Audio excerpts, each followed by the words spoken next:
Court of India ने 7 नवंबर 2022 को एक राष्ट्रीय महत्व के मुद्दे पर निर्णय दिया। यह निर्णय संविधान पीठ का निर्णय था और इस निर्णय में आर्थिक रूप से पिछड़े लोगों के 10% आरक्षण के जारी रहने या न रहने को लेकर यह निर्णय दिया गया था।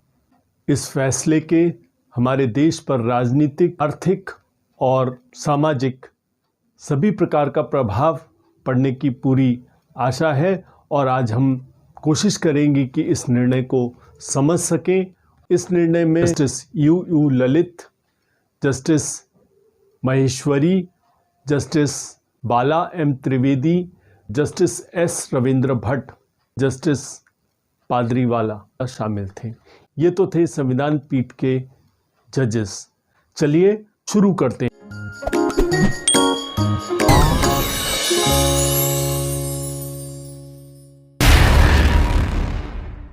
Welcome back. मैं मनोज कुमार सिंह एडवोकेट आपका एक बार फिर से मनोज व्यू चैनल में स्वागत करता हूं। आप वीडियो में अंत तक मेरे साथ बने रहें और चर्चा शुरू करने से पहले हम इस निर्णय के बैकग्राउंड को थोड़ा समझने का प्रयास करते हैं। बैकग्राउंड को समझने के लिए हमें कुछ पीछे चलना होगा। बात है 2019 की। 2019 में केंद्र सरकार ने संविधान में 103rd अमेंडमेंट किया और इस अमेंडमेंट के थ्रू इकोनॉमिकली वीकर सेक्शंस को 10% आरक्षण दिया। यह आरक्षण SC, ST और OBC कोटा में जो आरक्षण दिया जाता था उससे अलग था। 103rd कॉन्स्टिट्यूशनल अमेंडमेंट को लेकर बहुत सारी याचिकाएं सुप्रीम कोर्ट में आईं और सुप्रीम कोर्ट ने कॉन्स्टिट्यूशनल बेंच का गठन किया। इसने मुख्य रूप से जिन बिंदुओं पर विचार किया, सबसे पहला, क्या 103rd कॉन्स्टिट्यूशनल अमेंडमेंट हमारी संविधान के मूल भावना के खिलाफ इसलिए है SC, ST और OBC के गरीब लोगों को शामिल नहीं किया गया। दूसरा, 103rd constitutional amendment basic structure के सिद्धांत का उल्लंघन करता है या वायलेशन करता है, क्योंकि इसमें जो आरक्षण का आधार है वो सिर्फ आर्थिक आधार है जो कि हमारे कॉन्स्टिट्यूशन में कहीं भी प्रोवाइडेड नहीं है। क्या 103rd कॉन्स्टिट्यूशनल अमेंडमेंट संविधान के बेसिक स्ट्रक्चर को, कॉन्स्टिट्यूशन के बेसिक स्ट्रक्चर को वायलेट इसलिए करता है क्योंकि जो 50% की आरक्षण की सीमा है, लिमिट है, उस लिमिट को इस अमेंडमेंट ने ब्रेक किया है।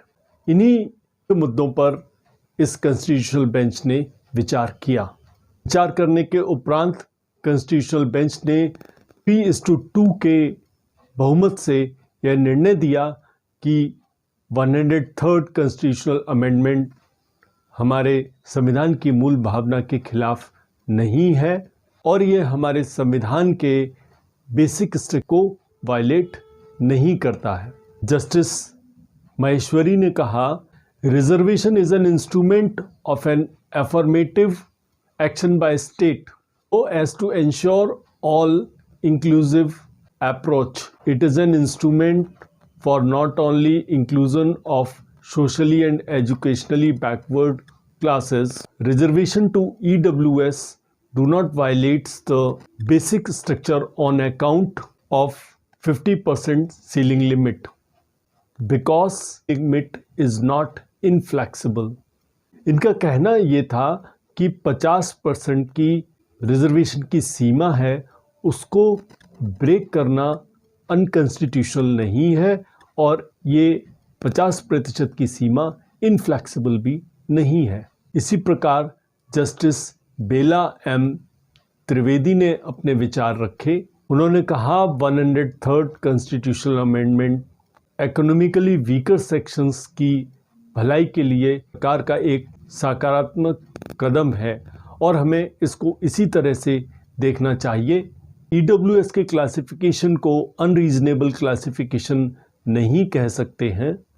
इस प्रकार EWS को एक अलग क्लास बनाना या वर्ग बनाना अनरीजनेबल नहीं हो सकता। इसलिए ये क्लासिफिकेशन एक रीजनेबल क्लासिफिकेशन की कैटेगरी में आता है। जस्टिस त्रिवेदी ने एक बहुत इम्पॉर्टेंट बात कही कि unequals can not be treated equally and equally can not be treated as unequally.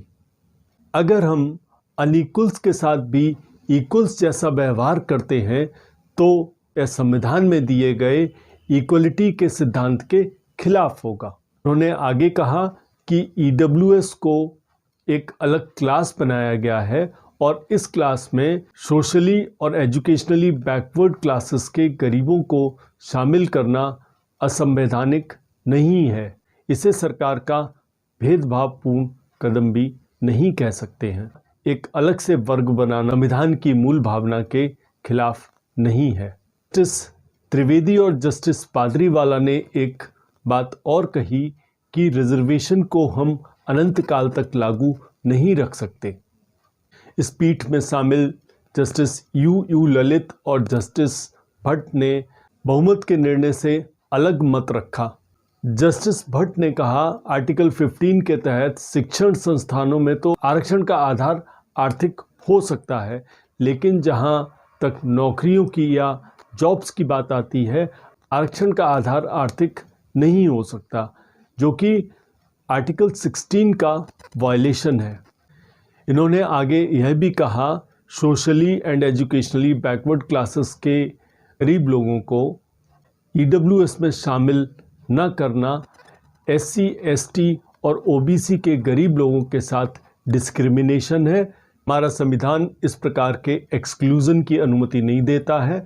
इस अमेंडमेंट ने सामाजिक न्याय और संविधान के बेसिक स्ट्रक्चर को कमज़ोर करने का काम किया है। असहमति व्यक्त करते हुए दोनों जजों ने कहा कि 103वां संविधान संशोधन संविधान के मूल भावना के खिलाफ है। यह भी कहा, इस 103rd कॉन्स्टिट्यूशनल अमेंडमेंट में 50% की जो लिमिट है, 50% की लिमिट है, उसको ब्रेक करके भी भविष्य में कई सारी परेशानियां खड़ी होने वाली हैं। लेटर और सूनर इससे राइट टू इक्वलिटी आगे जाकर राइट टू रिजर्वेशन में कन्वर्ट होता दिखाई दे रहा है। चाहिए है कि ये निर्णय 3:2 के बहुमत से पास हो गया है और ईडब्ल्यूएस का 10% आरक्षण लागू रहेगा। इन बहस जारी रहेगी।